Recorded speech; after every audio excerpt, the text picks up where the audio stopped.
안녕하세요. 크립토TV입니다.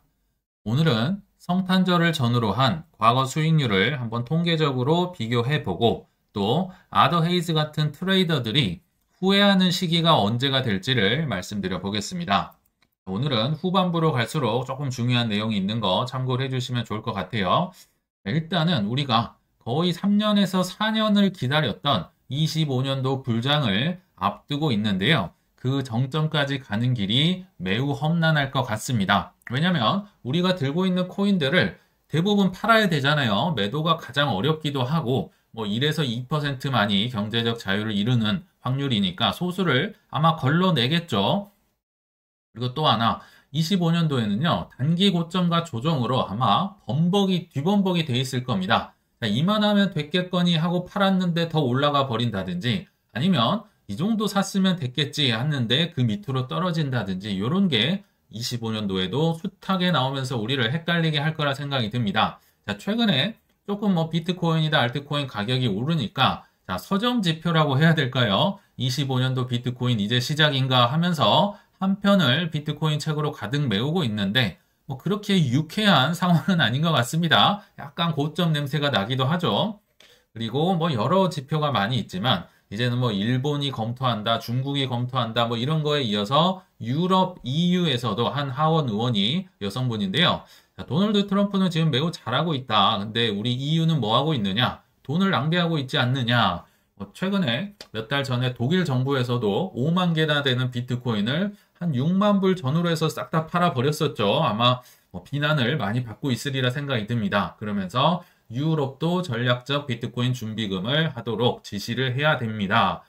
약간 이거 고점 냄새도 나고 이렇게 생각을 하실 수도 있겠지만 제 개인적인 생각은 아직 망설이고 있는 개미 또는 일반 개미들 몽땅 태우기 전까지는 마케팅이 지속될 거라 생각이 듭니다. 아직 정신을 잃고 막 포모로 이렇게 집을 팔아서 뭐 들어오고 이런 분들 별로 안 보이시는 것 같거든요. 이제 막 하시는 단계가 아닐까. 그분들이 몽땅 타기 전까지는 저는 이게 지속될 거라 생각이 듭니다. 저희가 여러 가지 지표라든지 뭐 통계를 많이 보여드렸지만 적어도 이 신호, 이 호재는 나와줘야 적어도 이제 정점을 논할 수 있지 않나 하나만 말씀을 드리면 바로 알트코인의 ETF들입니다. 요거는 뭐 한두 개가 아니라 많이 나올 거라 생각이 들거든요. 그래서 뭐 에릭 발추나스나 세이파트가 동시에 이런 얘기를 합니다. 자, 내년에는 암호화폐 ETF 붐이 예상된다. 붐이란 건 한두 개라고 보긴 어렵죠. 자, 첫 번째 상품은 비트 이더 콤보, 반반 치킨처럼 이렇게 원래 나와 있는 상품이니까 섞는 건 일도 아니겠죠. 그래서 요게 이제 첫 번째로 나오고 의외로 라이트코인이나 헤데라가 XRP나 솔라나보다 더 빨리 나올 수 있다고 주장을 하네요. 그 이유는 라이트코인은 비트코인에 하드포크된 상품이니까 법적으로 문제가 없고 헤데라도 게리 겐슬러가 증권 이라고 하면서 코인들 때릴 때 우연찮게 여기 빠져 있던 코인입니다. 그래서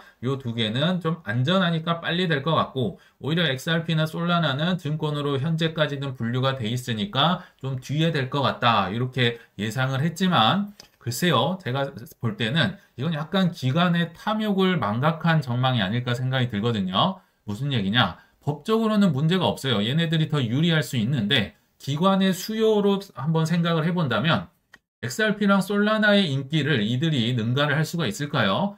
돈이 되는 걸 이들은 먼저 치고 나가는 경향이 있기 때문에 안 되는 걸 되게 하는 쪽으로 에너지를 쏟겠지. 이런 게 빨리 된다고 해서 먼저 할까? 약간 저는 의구심이 드네요. 아무튼 붐이 일어나야 적어도 정점 왔다 갔다 하는 그 지점은 되지 않을까 생각이 듭니다. 그리고 이미 유럽에서는요 솔라나 스테이킹 ETP가 출시가 됐습니다. 솔라나나 이더리움이나 스테이킹을 줘야 이제 수요가 늘어날 거잖아요. 심지어 21 쉐어스에서 5.49%를 이미 주고 있었는데 비트와이즈가 한 0.8% 정도 내가 더 줄게 하면서 무려 6.48%를 제시했다고 합니다. 이제 스테이킹, 그러니까 ETF나 ETP도 이자를 많이 주는 쪽으로 기관들이나 개인들도 몰릴 거란 생각이 들고요. 이제 기관들, 특히 연기금은 이자에 정말 예민하거든요. 그래서 트럼프 행정부가 이더리움 현물 ETF의 스테이킹 허용 가능성 당연히 있을 거라 생각이 듭니다. 그래서 내년에는 비트코인도 뭐 바빌론이라는 시스템이 그 이자를 준다고 하잖아요. 그래서 빗썸에서도 이걸 시범 테스트를 하나 봅니다. 그리고 이더리움 이자도 스테이킹에 붙으면서 ETF에 붙으면서 연기금들은요. 뭐 보통 뭐 20년, 30년, 40년 들고 있기 때문에 이쪽으로 포모 바람이 불겠다. 적어도 정점 근처에는 이런 얘기가 오르내리지 않을까 생각이 듭니다. 자, 이제 본론으로 와서 통계적으로 한번 봐보겠습니다. 지난 10년간 성탄절을 전후로 해서 딱 선을 그어서요. 그 양쪽으로 7거래일, 그러니까 양쪽으로 일주일이 아니라 거래일은 또 다른 개념이죠. 평일 개념으로 해서 7거래일 이쪽 저쪽으로 해서 지금까지 수익률이 어땠는지 비트코인과 알트코인의 정확히는 이제 전체 코인의 시총이긴 한데요. 성장률을 수익률을 한번 비교를 해보도록 하겠습니다. 자, 일단 비트코인부터 살펴볼 텐데요. 지난 10년간 여기에 선이 하나 그어져 있다 생각을 하고 산타가 오시기 전 일주일 전입니다. 정확히는 7거래일 전 수익률과 이제 산타 온 이후에 수익률이 이렇게 나와 있는데 비트코인의 경우는요. 이렇게 선을 그어보면 0.2% 일단 플러스죠. 마이너스 제외하고 또 13% 플러스 마이너스 요때는 이제 17년 만에 워낙 급등이 있었기 때문에 좀 떨어졌던 걸로 같고요. 18년도도 플러스 그리고 20, 21년, 22년, 23년 모두 플러스다. 그러니까 10번의 상황이 있었다면 그 중에 무려 7번이 비트코인이 아무튼 올랐다는 얘기입니다. 그렇죠. 그러니까 산타가 오기 전에는 약간 비트코인이 좋았구나. 10번 중에 7번이 올랐으니까요. 반대로 산타가 온 이후에는 어떻게 됐느냐. 마이너스 빼고 플러스만 제가 표시를 해보니까요. 한 5번 정도가 플러스였더라고요. 사실 10번 중에 5번도 뭐 적은 건 아닙니다. 산타가 다녀온 이후도 비트코인은 뭐 나름 선방을 했지만 산타 오기 전에 비트코인이 더 좋았구나. 이렇게 생각을 해주시면 좋을 것 같아요. 그리고 우리가 이제 비교를 해봐야 할 연도가 4년마다 반복이 되고 있기 때문에 반감기 해만 제가 이렇게 표시를 해봤거든요. 물론 이제 뒤로 갈수록 그 반감기의 효과가 조금은 희석이 된다고 보는 게 일반적이긴 합니다. 왜냐면 채굴이 많이 돼버릴 대로 돼버리면 이제 반감기에 대한 효과가 조금 줄어든다고는 하지만 그래도 뭐 심리적으로나 여러 가지 지표상 4년마다를 이제 비교를 할 수밖에 없는데 일단 16년도를 보면요. 산타 오기 전에도 플러스 13으로 좋았고 산타 온 이후에도 9.7%로 좋았네요. 굉장히 앞뒤로 좋았구나. 20년도도 산타 오기 전에도 2.7%, 산타 온 이후에도 10%. 관광기 해가 있던 해에는 산타가 오기 전이나 후나 아무튼 비트코인은 좋았다. 이렇게 보시면 좋을 것 같아요. 자, 그러면 이제 알트코인의 성장률, 이게 전체 사실 시가총액이 늘어난 비중이기 때문에 정확하게 알트코인 수익률과 일치하진 않지만 그래도 대략적으로 알트코인이 어떻게 움직였는지를 파악할 수 있을 것 같습니다. 다시 여기에도 선을 하나 그어보고요. 산타가 오기 전에 알트코인 수익률을 비교해보니까 시가총액이 이때는 줄었네요. 14년, 15년 줄다가 16년, 18년, 21, 22, 23년도가 이렇게 플러스를 차지했네요. 그러니까 산타가 오기 전에는요. 알트코인이 그냥 반 정도, 10번이 있으면 5번 정도 플러스였구나. 그냥 뭐 선방했다. 뭐 이 정도로 보시면 될 것 같은데 그 뒤로는 이제 산타가 온 이후로 10번 중에 무려 8번이 플러스입니다. 요 21년과 22년도만 마이너스고요. 전부 다 뭐 본전에 비슷한 해도 한 2번 정도 보이긴 하지만 산타가 다녀온 이후에 알트코인이 7거래일 정도, 그러니까 이게 7거래일이니까 뭐 1월 초까지는 넘어가더라고요. 그럼에도 나쁘지 않았죠. 산타가 얼른 오기를 알트코인은 통계적으로 보면 기다려야 되지 않을까 생각이 들고요. 역시 반감기 해였던 16년도도 선을 그어보면 산타가 오기 전에도 좋았고 산타가 온 후에도 좋았고 자, 20년도는 산타 오기 전에는 뭐 그냥 뭐 본전이나 약간 뭐 약보합 요 정도였는데 이제 산타 온 이후에는 10% 정도 성장을 했다. 그래서 이게 뭐 통계니까 다 맞다고 보기는 어렵겠지만 그래도 뭐 정리를 하자면 통계적으로 산타가 오기 전에는 비트코인이 좋았고 산타가 온 이후에는 직후에는 알트코인이 좀 좋았구나. 이거는 그냥 뭐 이런 통계가 있었구나 하고 생각을 해주시면 좋을 것 같습니다. 자, 이제 웬만하면 왕중요 이런 거 안 붙이는데 정말 중요할 것 같아서요. 한번 말씀을 드려보겠습니다. 자, 우리 인간지표 한 분 계시죠? 단기 고점. 오를 것 같으면 더 오른다. 그리고 막 떨어지고 있으면 더 떨어진다. 이렇게 얘기를 해주시는 이제 아더 헤이즈랑 피터 브렌트가 제가 볼 땐 대표적인 인물들 같은데 이 아더 헤이즈가 최근에 또 이런 전망을 했다고 아마 오전 방송에서도 한번 보셨을 겁니다.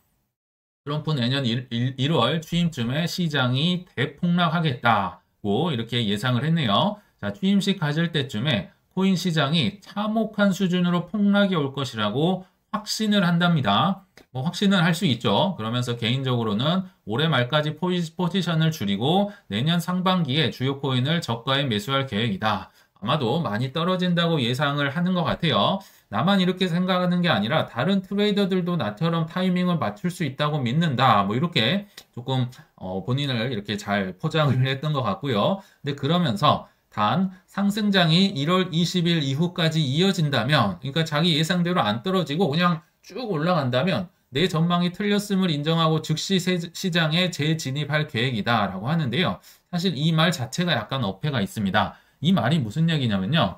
폭등을 해버렸다는 거잖아요. 완전 내가 틀리고, 근데 틀렸음을 인정하고 즉시 시장에 재진입을 해봤자 이미 닥쳤던 게 지붕 쳐다보는 꼴이 되겠죠. 이미 나는 엄청난 상승률을 놓쳤다는 건데, 그래도 나는 이제 트레이더니까 한번 해보겠다. 뭐 이렇게 얘기를 하는데요. 사실 아더헤이즈가 굉장히 똑똑하고요. 특히나 비트맥스라는 선물 거래소를 한때 세계 1위로 올려놓을 만큼 사업적으로는 탁월합니다. 근데 사업이 탁월하고 다른 분야가 똑똑하다고 해서 꼭 투자를 잘하는 게 아닌 것 같습니다. 이분도 매크로 분석도 잘하고 전문가예요. 정답을 알고 있습니다. 여기 보면 트럼프 체제에서는 수익을 극대화하는 가장 좋은 방법은 비트코인과 암호화폐를 보유하고 있는 것이라고 본인도 알고 있는데 본인은 타이밍을 맞춰서 샀다 팔았다를 뭐 이게 뭐 10% 20% 갖고 하는 분은 아니죠. 몽땅 막 팔았다가 몽땅 샀다가 이거를 지금 한다는 거는 정답은 알고 있지만 조금 쉽지 않겠다. 이분이 하나를 망각하고 있다는 생각이 듭니다. 근데 사실 아더 헤이즈는 우리가 뭐 걱정을 할 처지가 아니잖아요. 아더 헤이즈만큼 돈 많이 있으면 그냥 본인 하고 싶은 대로 해도 전혀 상관이 없습니다. 우리가 뭐 이분이 뭐 이렇게 한다 저렇게 한다를 뭐 판단할 거는 아니지만 그래도 제가 볼 때 이 자신만만한 아더 헤이즈가 제가 볼 때 한번 홍군형이 나는 시기가 올 거다. 그래서 그 시기를 한번 말씀을 드려보겠습니다. 제가요. 올해 한 5월인가 6월인가 이렇게 이제 비트코인을 처음 접하게 되는 분들에게 이제 약간 예전 강의 같은 걸 짜집기를 해서 이렇게 소개를 해두는 그 부분을 그대로 캡처를 해서 한번 가져와 봤습니다. 한 6월쯤에 제가 이렇게 얘기를 했던 기억이 나고요. 예전 영상 찾아보시면 이런 부분 그대로 있을 겁니다. 무슨 얘기냐?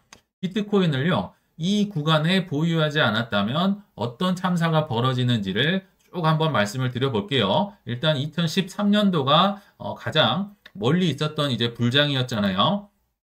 2011년 1월부터 2012년, 2013년 9월까지 이게 살았는지 죽었는지 모를 정도로 잠잠합니다. 아더 헤이즈 같은 분들은 뭐 요때 샀다가 요때 팔았다가 요때 샀다가 뭐 이런 거 좋아하겠죠. 그러나 이 마지막 정말 2달에서 3달 정말 이 비트코인이요. 이때 당시는 워낙 작았기 때문에 알트코인처럼 움직였습니다. 자, 이 마지막 3달에요. 150불 하던 비트코인이 무려 750불까지 5배가 올라갑니다. 5배가 올라갔어요. 어마어마하죠. 그리고 가장 마지막 2달로 해본다고 하더라도 200불짜리가 750불까지 무려 뭐 3배 반이 넘게 올라 버립니다. 무슨 얘기입니까? 아무리 여기서 샀다 팔았다를 잘해도요. 요때 안 들고 있으면 아무 소용이 없다는 겁니다. 이렇게 샀다 팔았다를 하시는 타이밍 매매를 하시는 특성상 이 구간을 들고 있을 가능성이 굉장히 희박하거든요. 그때 당시는 우리가 요 정도였나 봅니다. 그래서 뭐 좀 참고 기다리자 이렇게 표시를 했던 것 같고요. 자, 4년마다 패턴이 반복된다고 말씀을 드렸죠. 2017년 말에는 어땠는가 한번 봤더니 똑같습니다. 2014년도에 마운트곡스 해킹으로 뭐 전 세계 시장이 정말 엉망이 됐고요. 뭐 15년, 16년, 17년 10월까지도 지겨운 횡보나 뭐 조정이나 하락이 반복이 됩니다. 크립토 겨울을 온몸으로 맞고 있다가 정말 거의 마지막 이때는 마지막 3달이었네요. 10월, 11월, 12월 2017년부터는 그래도 한국에서 많이 이제 언론을 통해 알려졌을 텐데 그러니까 비트코인의 덩치가 꽤나 커졌을 때입니다. 그럼에도 불구하고 이 마지막 세 달에 6,000불짜리가 무려 2만 불까지 3배 이상을 올라가 버립니다. 만약 이때 안 들고 있으면 어떤 참사가 발생했다고요? 수익의 4분의 3이 통째로 날아가는 엄청난 대참사가 벌어진다. 그래서 샀다 팔았다 하는 분들을 절대 부러워하실 필요가 없습니다. 이때 들고 있는 사람이 위너다.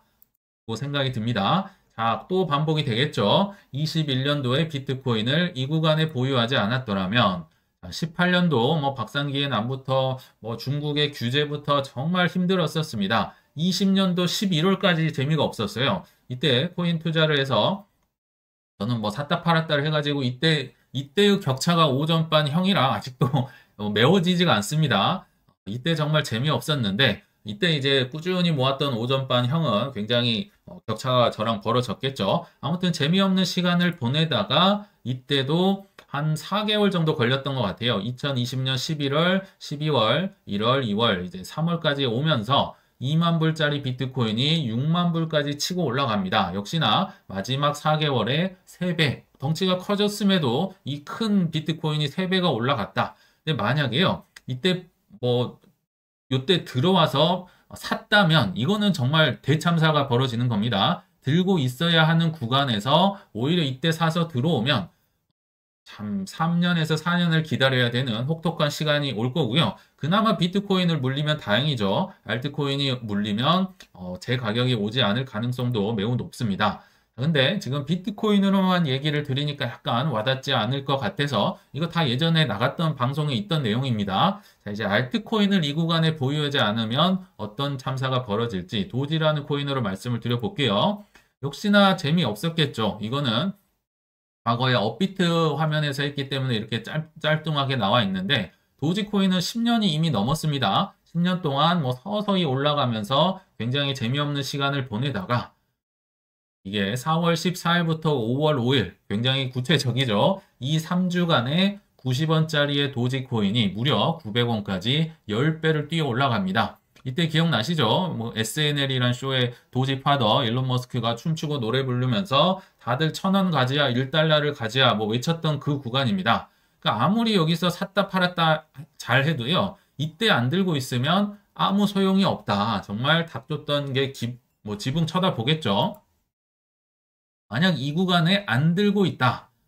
참사인데요. 이 구간에 들어왔다. 매수를 했다. 정말 대참사입니다. 이때 들어오면요.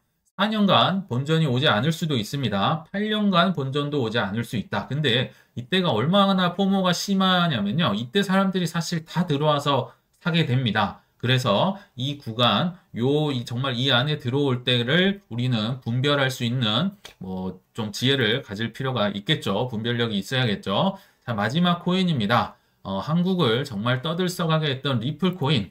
예외가 없습니다. 18년도 6월부터 21년도 3월까지 정말 재미가 없었네요. 재미가 없다가 그러니까 요때 막 샀다 팔았다 샀다 팔았다 나 잘했어. 주위에서도 사실 많이 있었거든요. 근데 마지막 2주 4월 5일에서 4월 19일을 안 들고 있었다.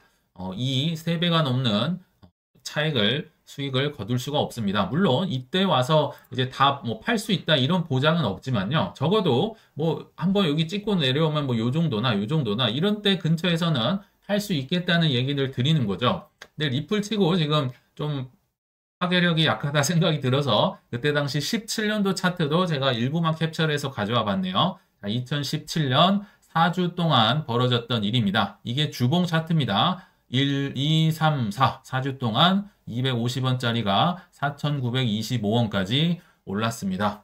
계산도 안 되네요. 거의 20배 가까운 수익이 한 달 만에 벌어지니까 얼마나 사람들이 정신이 나가고 광기에 사지 않았을까 생각이 들거든요. 정말 정신을 차릴 수가 없습니다. 그렇기 때문에 리플이 6년에서 7년까지 물린 사람이 나왔던 굉장히 힘든 코인이 됐다는 겁니다.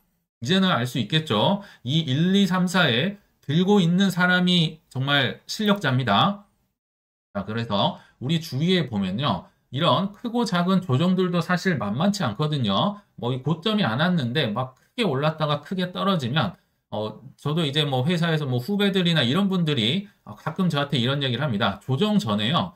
굉장히 운 좋게 다 팔았다는 사람 주위에 계시잖아요. 이런 사람들이 꼭 이제 자랑을 하는 경향이 있어요. 저한테도 얘기를 하면서 저 다 팔았습니다. 뭐 이렇게 자랑스럽게 얘기하는데 뭐 거기다 대고 뭐라 얘기는 않죠. 뭐 잘했다. 너 정말 대단하다. 이렇게 얘기는 해주지만 제가 속으로는 너 이거 언젠가 다 잃겠구나. 또는 정말 큰 폭등이 나오면 많은 수익을 거둘 수 없겠구나. 이렇게 속으로만 생각을 했습니다. 무슨 얘기냐?